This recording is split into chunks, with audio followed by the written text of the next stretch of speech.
Երբ խոսում ենք պլաստիկով աղտոտման մասին, գրեթե միշտ պատկերացնում ենք այն, ինչ հնարավոր է տեսնել։ Տոպրակներ, ափին, շշեր, օվկիանոսում, թափոնների աղբավայրեր։ Սակայն հնարավոր է այս պատմության ամենակարևոր մասը գրեթե երբեք չի հայտնվում կադրում։ Քանի որ ամենակործանարար գործընթացները սկսվում են ոչ թե այն ժամանակ, երբ պլաստիկը ընկած է մեր ոտքերի տակ, այլ այն ժամանակ, երբ անհետանում է տեսադաշտից։ Երբ պլաստիկը տրոհվում է մինչև միկրո և նանո չափերի, այն դադարում է պարզապես թափոն լինելուց։ Այն սկսում է դրսևորել բոլորովին այլ տեսակի նյութին բնորոշ վարք, վերածվելով ակտիվ մասնիկի, որի դեպքում որոշիչ նշանակություն ունեն արդեն ոչ թե մեզ ծանոթ ձևն ու զանգվածը, այլ նրա յուրահատուկ հատկությունները, այդ թվում էլեկտրական լիցքը, որը նպաստում է շրջապատող ամեն ինչի, ներառյալ մարդու հետ փոխազդեցությանը։ Հողի մեջ այն փոխազդում է բույսերի արմատային համակարգերի և մանրէային համայնքների հետ, ջրային միջավայրում, պլանկտոնի և ծովային օրգանիզմների հետ, ցամաքային էկոհամակարգերում, միջատների, թռչունների և կենդանիների հետ։ Անցնելով սննդային շղթաներով, միկրո և նանոպլաստիկի մասնիկները ներգրավում են կենսակուտակման գործընթացներում և փոխում այն պայմանները, որոնցում գոյություն ունեն ամբողջական էկոհամակարգեր։ Հենց այս թեմային է նվիրված նանոպլաստիկ, առողջության, էկոհամակարգերի և շրջակա միջավայրի համար ռիսկերի համակարգային վերլուծություն հիմնարար զեկույցը, որը պատրաստվել է Ալլատրա գլոբալ հետազոտական կենտրոնի հետազոտողների կողմից։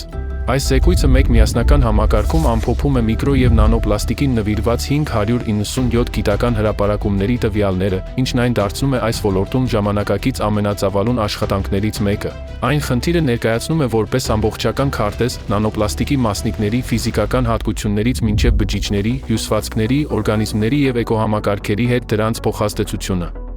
Զեկույցը ցույց է տալիս, որ միկրո և նանոպլաստիկը առկա է օդում, ջրում, հողում, գյուղատնտեսական արտադրանքում, սննդային շղթաներում և նույնիսկ մարդու օրգանիզմում։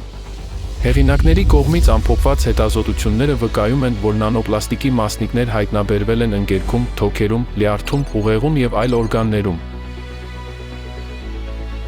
Զեկույցում առանձնահատուկ ուշադրություն է դարձվում նանոպլաստիկի, մարդու օրգանիզմի առավել պաշտպանված կենսաբանական պատնեշները հաղթահարելու ունակությանը, աղիքային, ընկերքային, արյունաուղեղային և օրգանիզմի այլ պաշտպանական պատնեշներ։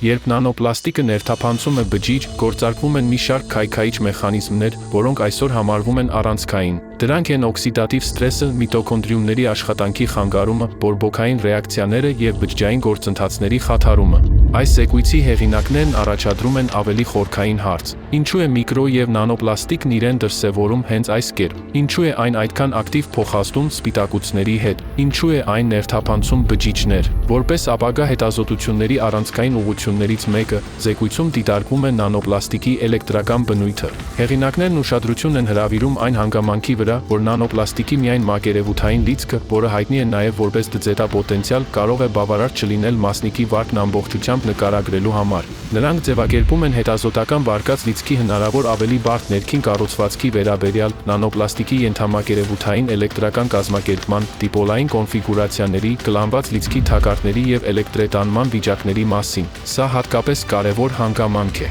քանի որ այստեղ ի հայտ են գալիս լուծումների որոնման նկատմամբ սկզբունքորեն նոր մոտեցումների հեռանկարներ։ Խորշոր պլաստիկ թափոնները դեռ հնարավոր է հավաքել։ Սակայն երբ պլաստիկը տրոհվում է միկրո և նանոմասնիկների, որոնք տարածվում են օդում, ջրում, հողում, կենդանի օրգանիզմներում և սննդային շղթաներում, մեխանիկական մաքրումն այլևս ի վիճակի չէ ամբողջությամբ հեռացնել դրանք։ Եվ այստեղ առաջանում է ավելի հիմնարար հարց. հնարավոր է արդյոք ոչ միայն հայտնաբերել այդպիսի մասնիկները, այլև հասկանալ, թե ինչպես կարելի է նվազեցնել դրանց էլեկտրաստատիկորեն միջնորդավորված կենսարեակտիվությունը։ Հենց այդ պատճառով էլ զեկույցը ներկայացնում է գիտական որոնումների հաջորդ փուլի և միջգիտակարգային հետազոտությունների ճանապարհային քարտեզ։ Հեղինակների կողմից ընդգծվող գործնական ուղղությունների շարքում են մշտադիտարկման միասնական միջազգային չափորոշիչների մշակումը, համադրելի չափման մեթոդների ստեղծումը, առանձնահատուկ ուշադրությունը մասնիկների ամենափոքր 10 միկրոմետրից պակաս չափ ունեցող խմբերին, մասնիկների մակերևույթի, ծերացման գործընթացների և էլեկտրական լիցքի ուսումնասիրությունը, ինչպես նաև լայն միջգիտակարգային համագործակցության ձևավորումը թունաբանների, կլինիկական մասնագետների, կենսաֆիզիկոսների, բնապահպանների, նյութագետների և վերլուծական տեխնոլոգիաների մասնագետների միջև։ Մենք սովոր ենք հարցնել, թե որքան պլաստիկ է արդեն հայտնվել շրջակա միջավայրում, սակայն հնարավոր է հաջորդ և շատ ավելի կարևոր հարցը հնչում է այսպես. ինչ է տեղի ունենում պլաստիկի ժամանակի հետ, երբ այն դադարում է տեսանելի լինելուց։ Եվ ինչ պետք է մենք անենք դրա հետ։ Նանոպլաստիկ առողջության, էկոհամակարգերի և շրջակա միջավայրի համար ռիսկերի համակարգային վերլուծություն զեկույցը ցույց է տալիս, որ նանոպլաստիկը համակարգային ռիսկի նոր ձև է, որը կարևոր է գիտական և միջազգային հանրային մակարդակներում ճանաչել արդեն այսօր, նախքան այդ մասնիկներն առավել մեծ չափով կդառնան մեր շրջակա միջավայրի և մեր կյանքի մի մասը։